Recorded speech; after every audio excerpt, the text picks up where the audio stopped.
vidéo, session numéro 2 sur l'amour ou la foi. Nous avons vu dans la session précédente l'importance de l'amour, à quel point ça a été négligé, on l'avait dit. Il y a beaucoup de conférences sur toutes sortes de choses, excepté sur comment apprendre, admettons, à mieux aimer Dieu, comment mieux aimer les gens autour de nous, comment est-ce qu'on peut commencer à manifester l'amour d'une meilleure façon. Il y a beaucoup de conférences, mais rarement est-ce que ça va toucher le thème de l'amour. Ça va toucher la foi, la délivrance, la guérison, obtenir son héritage, les bénédictions, les promesses de Dieu.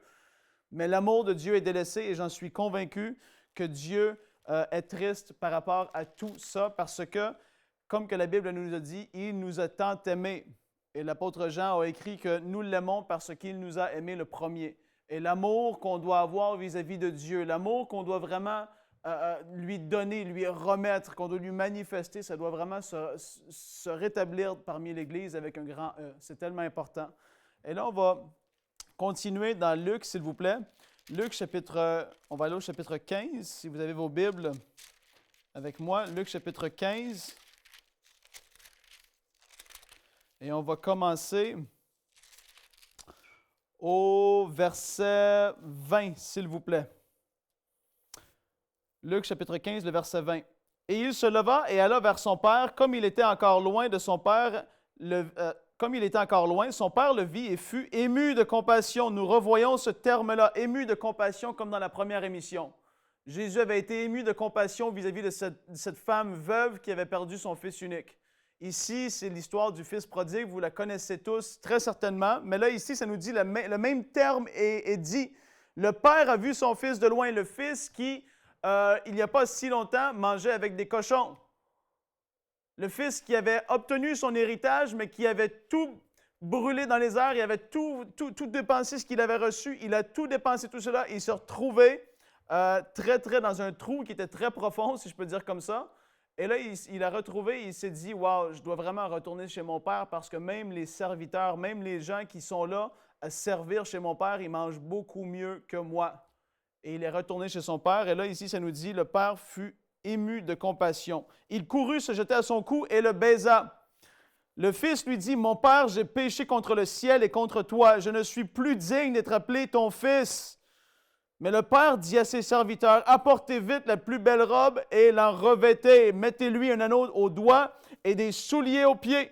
Amenez le veau gras et tuez-le. Mangeons et réjouissons-nous, car mon fils que voici était mort, il est revenu à la vie.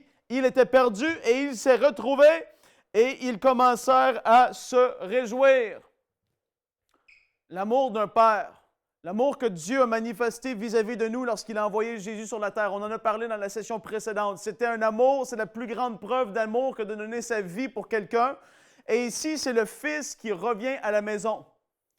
Le Père fut ému de compassion lui-même. Et ça nous dit que le Fils a dit, « Je ne suis même pas digne d'être appelé ton Fils. Je ne suis pas digne de tout cela. Je suis indigne dans tout ce que j'ai fait, dans tous les péchés que j'ai commis. Je suis indigne de même revenir vers toi forcément. » Et le Père dit, il n'a même pas commencé à discuter avec, il a juste dit « Allez vite chercher une robe, la plus belle des robes et revêtez-le.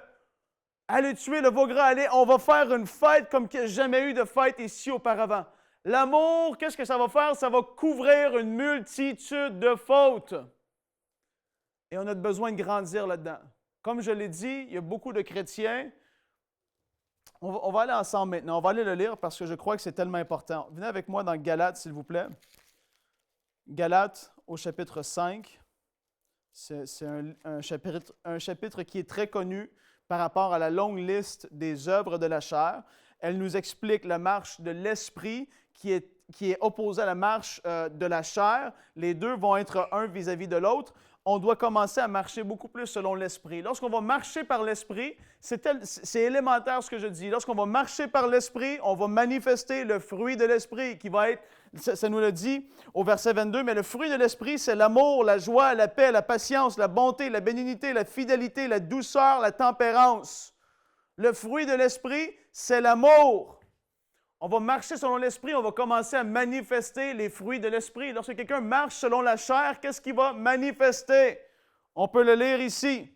Or, les œuvres de la chair sont manifestes. Ce sont l'impudicité, l'impureté, la dissolution, l'idolâtrie, la magie, les inimitiés, les querelles, les jalousies, les animosités, les disputes, les divisions, les sectes, l'envie, l'ivrognerie, les excès de table et les choses semblables. Je vous dis d'avance, comme je l'ai déjà dit, que ceux qui commettent de telles choses n'hériteront point le royaume de Dieu. Et là, on tombe au verset 22 par la suite. Mais le fruit de l'esprit, c'est l'amour, la joie, la paix, la patience, la bonté, etc. Lorsqu'on va marcher selon l'esprit, on va manifester le fruit de l'esprit. On marche selon la chair, on va manifester la frustration, la colère, l'animosité, comme qu'est-ce qui est dit, la jalousie. C'est tellement simple. La marche chrétienne, lorsqu'on marche selon l'esprit, le fruit de l'esprit va se manifester. Lorsqu'on marche rempli du Saint-Esprit, le fruit de l'esprit va être devant nous. Les gens vont le remarquer, ça va être visible, ça va être tangible. Les gens vont remarquer qu'il y a une différence en nous. Pourquoi est-ce que justement les gens qui sont dans le monde, qui ne connaissent pas Dieu ni Jésus, justement, ils marchent dans le vol, dans la haine, dans la jalousie, dans les disputes, dans les divisions, dans l'adultère? C'est parce qu'ils marchent selon la chair, tout simplement. Il n'y a rien de plus compliqué que ça. Ils n'ont pas le Saint-Esprit en eux. Ils ne sont pas nés de nouveau.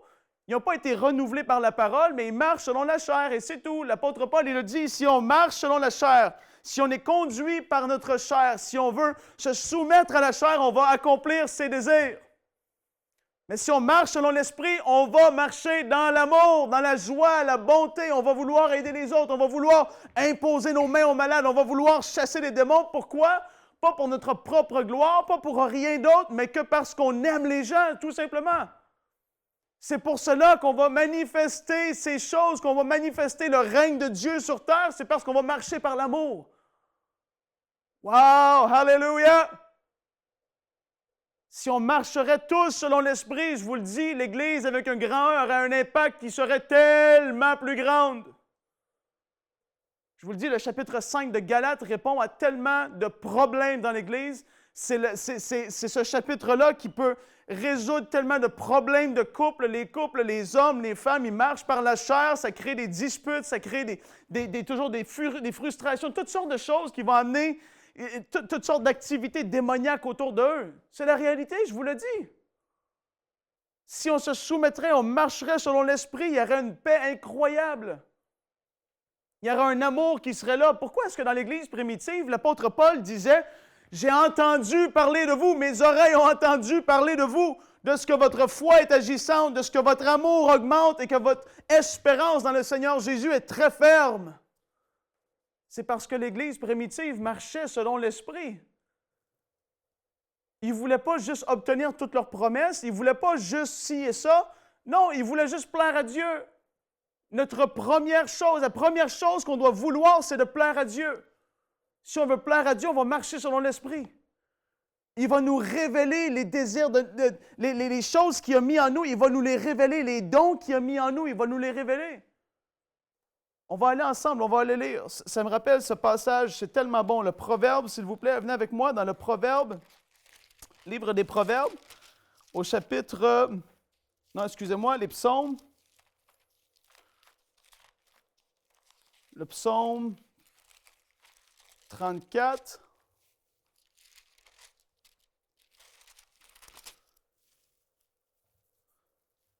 Le psaume 34, et on va lire le verset 7. « Quand un malheureux crie, l'Éternel entend et il le sauve de toutes ses détresses. L'ange de l'Éternel campe autour de ceux qui craignent Dieu et il les arrache au danger. » Et là, on peut lire un petit peu plus loin.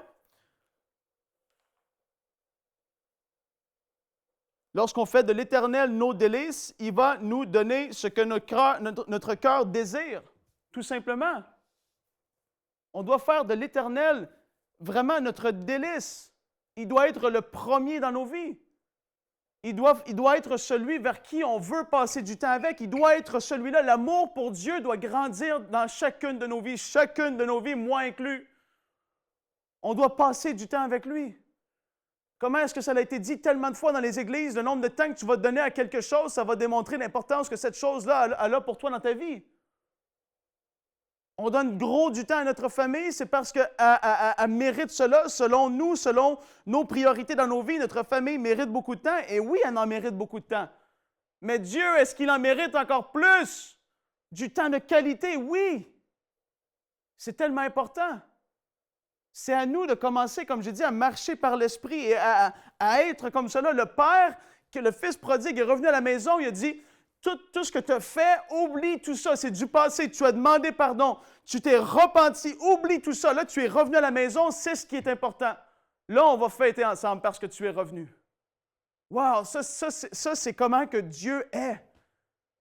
Si dans votre vie, il y a des choses que vous devez demander pardon pour, 1 Jean 1,9 dit que si nous confessons nos péchés, il est fidèle et juste pour nous pardonner, nous purifier de toute iniquité. S'il y a des choses qui vous bloquent entre vous et Dieu, s'il y a ce mur qui est là, ça doit tomber. S'il y a une repentance qui est nécessaire, bien, repentez-vous tout simplement. C'est tellement important. On doit marcher selon l'Esprit. C'est vraiment, vraiment important.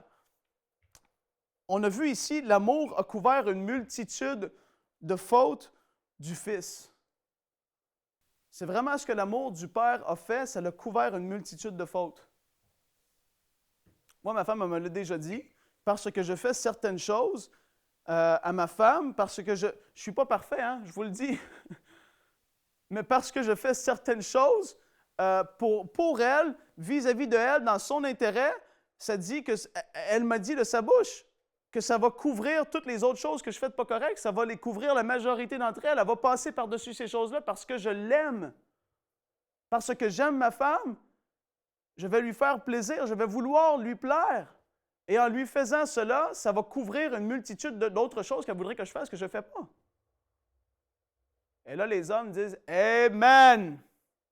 Parce qu'on doit grandir. On doit grandir dans l'amour qu'on a vis-à-vis de nos femmes, dans l'amour qu'on a vis-à-vis de nos enfants, dans l'amour qu'on a vis-à-vis de notre pasteur de l'Église locale par rapport aux autres chrétiens autour de nous. On doit grandir là-dedans. C'est tellement important. On va aller voir un passage dans 1 Pierre, s'il vous plaît. 1 Pierre, chapitre 2, et le verset 11. 1 Pierre 2, verset 11. Ça nous dit, « Bien-aimés, je vous exhorte, comme étrangers et voyageurs sur la terre, à vous abstenir des convoitises charnelles qui font guerre à l'âme. Ayez au milieu des païens une bonne conduite, afin que, là même où ils vous calomnient, comme si vous étiez des malfaiteurs, ils remarquent vos bonnes œuvres et glorifient Dieu au jour où il les visitera. » On va relire la dernière partie du verset 12. « Là même où ils vous calomnient, comme si vous étiez des malfaiteurs, il remarque vos bonnes œuvres et glorifie Dieu au jour où il les visitera. » Lorsqu'on va aimer Dieu réellement, on va marcher avec des bonnes œuvres. Je crois, là j'y vais vraiment de ma tête, je crois que c'est Pierre qui a cité. Il a dit de cette façon-là, dans la Louis II, 1910, dans ma Bible, la religion pure et sans tache. Qu'est-ce qu'elle va produire? C'est qu'on va aller vers les veuves, vers les orphelins, vers les pauvres. On va aller aider ces gens. On va aller faire des bonnes œuvres vis-à-vis d'eux. L'amour de Dieu qui est en nous va faire qu'on va aller faire ces bonnes œuvres. Et ici, il nous dit que même parmi les païens, parmi ceux qui vont vouloir vous calomnier, parmi ceux qui vont vouloir parler en mal de vous, même s'ils le font, les gens vont regarder et ils vont voir que votre vie est en règle. Ils vont voir que votre vie est pleine de bonnes œuvres. C'est la réalité. Il veut qu'on marche dans les bonnes œuvres. Dieu sait ce qu'il veut pour nous. Et j'aimerais qu'on puisse terminer cette session, cette dernière partie de cette session. On va lire dans 1 Jean, chapitre 4, et les versets 7 à 13. 1 Jean 4, 7 à 13, ça va avec ce qu'on vient de lire dans 1 Pierre. Ça nous dit, « Bien-aimés, aimons-nous les uns les autres, car l'amour est de Dieu. Et quiconque aime est né de Dieu et connaît Dieu. Celui qui n'aime pas n'a pas connu Dieu, car Dieu est amour. » C'est vraiment des phrases, c'est des versets qui ont de l'impact, qui ont du poids. Il dit, celui qui n'aime pas, au verset 8, celui qui n'aime pas n'a pas connu Dieu, car Dieu est amour. Il continue au verset 9, « L'amour de Dieu a été manifesté envers nous en ce que Dieu a envoyé son Fils unique dans le monde, afin que quoi? Nous vivions par lui. Et cet amour consiste non point en ce que nous avons aimé Dieu, mais en ce qu'il nous a aimés et a envoyé son Fils comme victime expiatoire pour nos péchés. » Bien-aimés, si Dieu nous a ainsi aimés, nous devons aussi nous aimer les uns les autres. Il y a beaucoup de gens qui voudraient arracher le chapitre 4 de la première épître de Jean de leur Bible. Parce que là même où est-ce que les gens sont détestables, là même où est-ce que les gens ne méritent pas d'amour, on est appelé à les aimer. Et c'est là la différence. Beaucoup de gens, et je l'ai déjà fait dans le passé, il y a plusieurs années de cela, je pouvais regarder des gens qui ne connaissaient pas Dieu, et tu regardes dans toutes sortes de péchés qu'ils vivent dedans, et tu les juges. Mais Dieu aime tout le monde. Il déteste leurs péchés, mais il aime tout le monde. Ça nous dit qu'il a tant aimé le monde. Pas ceux qui étaient ses enfants, non, il a tant aimé le monde, les pécheurs, qu'il a donné son Fils unique. Et ici, Jean, qu'est-ce qu'il nous explique? On va relire au verset 10. Et cet amour consiste non point en ce que nous avons aimé Dieu, mais en ce qu'il nous a aimés et envoyé son Fils comme victime expiatoire pour nos péchés. Bien-aimés, au verset 11. Si Dieu nous a ainsi aimés, nous devons aussi aimer les uns les autres. Nous aimer les uns les autres. Et c'est difficile parfois. Comment est-ce que ça va être possible? Parce que pourtant, celui-là à l'Église, je le déteste. Pourtant, celui-là à mon travail, il m'énerve au plus haut point. Comment est-ce que je vais être capable d'aimer quelqu'un qui m'énerve à un tel niveau? Parce que tu vas marcher selon l'Esprit. La Bible a dit que tout est possible à celui qui croit. Et ça parle de l'amour aussi.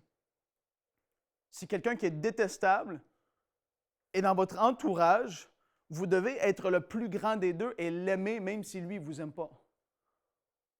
Vous devez bénir ceux qui vous maudissent. Wow! C'est des paroles de Jésus qui résonnent en nous. Non pas maudire ceux qui vous maudissent, non pas aimer ceux qui vous aiment, parce qu'est-ce qu'il y a d'exceptionnel dans cela? Qu'est-ce qu'il y a d'extraordinaire à aimer des gens qui nous aiment? Mais pourtant, par l'Esprit de Dieu en nous, on a cette capacité surnaturelle d'aimer ceux qui nous maudissent. Ceux qui nous détestent, on devrait être capable d'aller leur parler pareil de Jésus. On devrait prier pour eux à la maison, intercéder pour eux, même s'ils nous détestent, même s'ils nous ont calomniés, même s'ils parlent en mal de nous, même s'ils nous ridiculisent. Par l'Esprit de Dieu en nous, on est appelé à les aimer quand même. Oh, mais là, c'est des grosses paroles, mais je vous le dis que c'est la vérité. Ça demande de la maturité. Ça demande à ce qu'on grandisse spirituellement. Ça demande à ce qu'on mature, à ce qu'on grandisse dans le fruit de l'Esprit qui va avoir l'amour qui va être là. Comment est-ce qu'on peut pardonner ceux qui nous ont fait tant de mal? Parce que Dieu, il a été notre exemple, il nous a tellement aimés qu'il, lui, nous a pardonné de tous nos péchés. Les milliers de péchés qu'on aurait pu commettre, il nous a pardonné, purifiés de toutes ces choses. Ça a été couvert par le sang de Jésus. Il a payé le prix une fois pour toutes. Je vous le dis, ce que Jésus a dit, bénissez ceux qui vont vous maudire. D'aimer ceux qui nous détestent par-dessus cela, ça ne veut pas dire d'être son ami, mais ça veut dire que dans votre cœur, ce qui est à l'intérieur de vous, qu'il n'y ait aucune racine d'amertume, qu'il n'y ait aucune rancune vis-à-vis des gens autour de vous. Ça ne veut pas dire d'aller souper avec lui tous les soirs, non.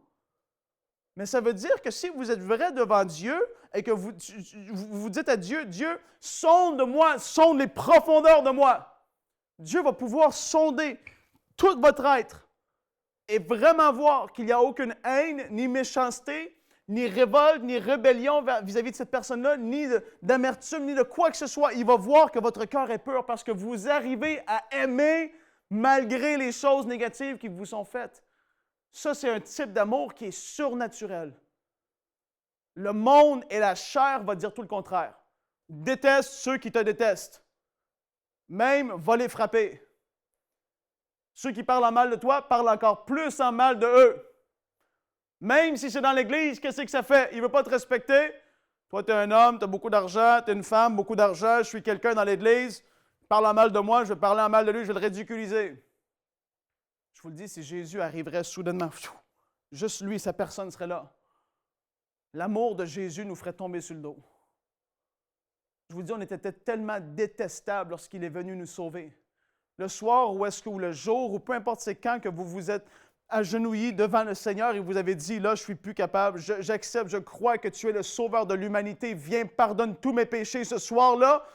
votre dossier de votre vie était tellement rempli de péchés, rempli de toutes sortes de choses méchantes, mauvaises, mais il vous a accepté pareil tel que vous étiez parce que vous aviez un cœur repentant. Il est passé par-dessus tout cela. Le père du fils prodigue est passé par-dessus toutes les choses abominables que le fils aurait pu faire. Il est passé par-dessus parce qu'il était mature, parce qu'il comprenait, il réalisait, il a fait une erreur. Mais moi, parce que j'ai plus de maturité, parce que j'ai déjà vu j'ai déjà vu ci et ça et ça. Et pour nous, aujourd'hui, on a le Saint-Esprit, l'amour de Dieu qui a été répandu en nous en abondance. C'est ce que la Bible a dit. On est supposé pouvoir aimer les gens de cette façon-là. C'est un message qui doit être apporté dans l'Église. Et l'amour, pour terminer, va faire qu'on va manifester un type de prière qui est différent des autres, que les gens ne font pas. Ça va faire, quand on va vraiment aimer Dieu, on va vraiment grandir dans notre vie de louange et d'adoration. Beaucoup de gens ne sont pas capables d'être à l'église un dimanche matin ou un dimanche soir ou un soir de semaine, peu importe c'est quand, et de passer un temps d'adoration 30-40 minutes juste à adorer, une musique d'adoration qui est là. Les gens ne sont pas capables d'adorer parce qu'ils n'ont pas développé une relation vraiment, vraiment d'amour. Ils aiment Dieu, ils l'aiment, ils croient en Dieu.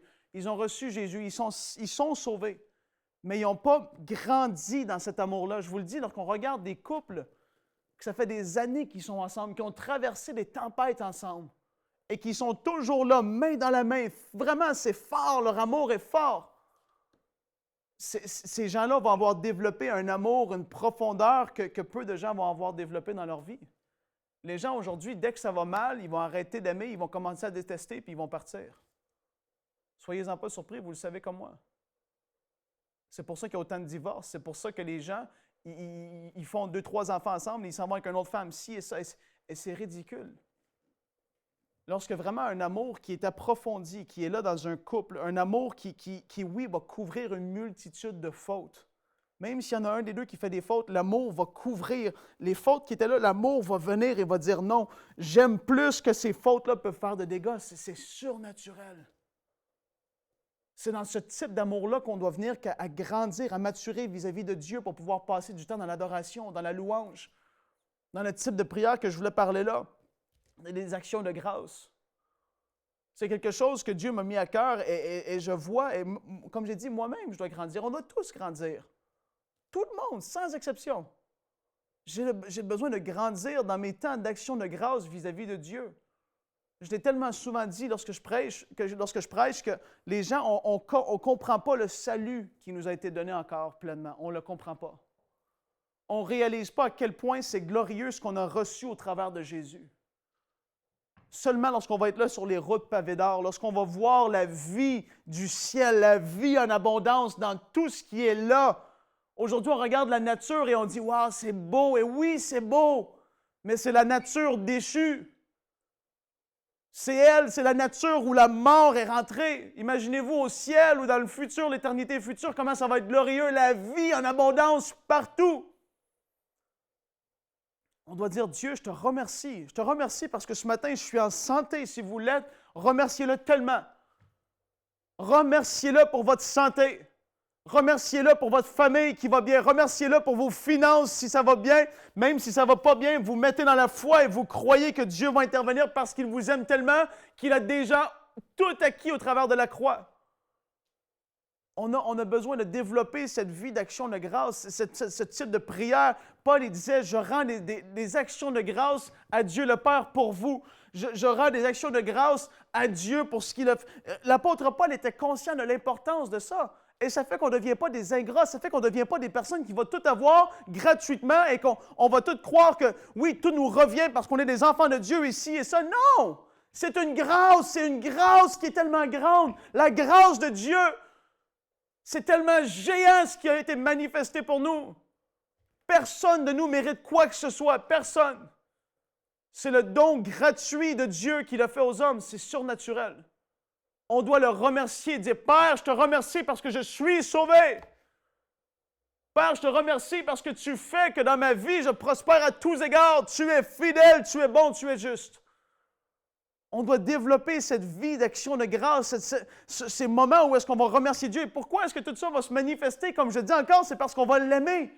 Parce qu'on va avoir vu la main de Dieu agir dans nos vies. Ça va faire qu'on va vouloir crier à lui. Wow! Tout ça va découler de l'amour. La foi est très importante. Il ne s'agit pas d'enlever quoi que ce soit de toutes ces choses. Mais l'amour qu'on a vis-à-vis de Dieu, vis-à-vis des autres, doit grandir. C'est un fait, ça doit grandir. Je vous encourage vraiment à chercher à grandir dans l'amour. Je vous encourage à approfondir le sujet encore plus et aller dans les Écritures, regarder. Et comme j'ai dit, qu'est-ce qui va faire que vous allez manifester toutes ces choses? Je vous le rappelle, c'est parce que vous allez tout simplement aimer. Jésus est venu sur terre. Je le répète, c'est Colossiens, je crois que c'est au chapitre 1 qui nous dit que Jésus était l'image du Dieu invisible. Jésus marchait, faisait les œuvres, il nous démontrait l'amour de Dieu, comment il était bon, il voulait tout le temps. Tout le temps, tout le temps. Jamais est-ce que vous allez voir Jésus maudire quelqu'un. Jamais est-ce que vous allez voir Jésus mettre une maladie sur quelqu'un. Jamais est-ce que vous allez voir Jésus appauvrir quelqu'un. Non, c'est tout le temps pour enrichir. Tout le temps pour guérir, tout le temps pour délivrer, tout le temps pour apporter la joie, tout le temps pour apporter la paix, tout le temps pour... Toujours pour le bien. Il est venu nous montrer qui était le Dieu invisible, c'est-à-dire un Dieu rempli de quoi? D'amour. Ça nous dit que Dieu est amour. Si nous, on n'est pas capable de nous aimer les uns les autres, il y a un problème qui est là. L'apôtre Jean dit, si on dit qu'on aime Dieu et qu'on n'aime pas les autres, c'est faux, il y a un problème. On doit se mettre vraiment contre le mur et voir notre vie et s'examiner soi-même et dire, je dois grandir, je dois évoluer, je dois aller de l'avant là-dedans, c'est primordial pour ma vie, je dois le faire. Et ça, c'est entre vos mains, c'est toujours entre chacune de nos mains. C'est de prendre la décision de dire, oui, là, je veux grandir, là, je veux maturer, là, je veux manifester le fruit de l'esprit davantage. Oui, je veux aller de l'avant, je veux grandir. Dieu, aide-moi! On a lu le psaume 34, ça nous dit « Quand le malheureux crie, l'Éternel entend ». Oui, et même dans ce type de situation, il va intervenir. Amen, Père, je te remercie parce que tu vas nous aider à aimer ceux qui nous maudissent.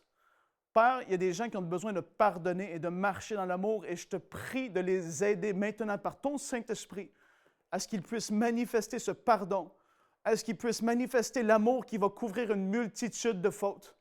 Oh Père, je te rends des actions de grâce pour ce que tu fais dans la vie de plusieurs personnes aujourd'hui. Les gens qui regardent cette vidéo aujourd'hui sont touchés et impactés. Père, je te prie que ce soit quelque chose qui va impacter le reste de leur vie au nom de Jésus.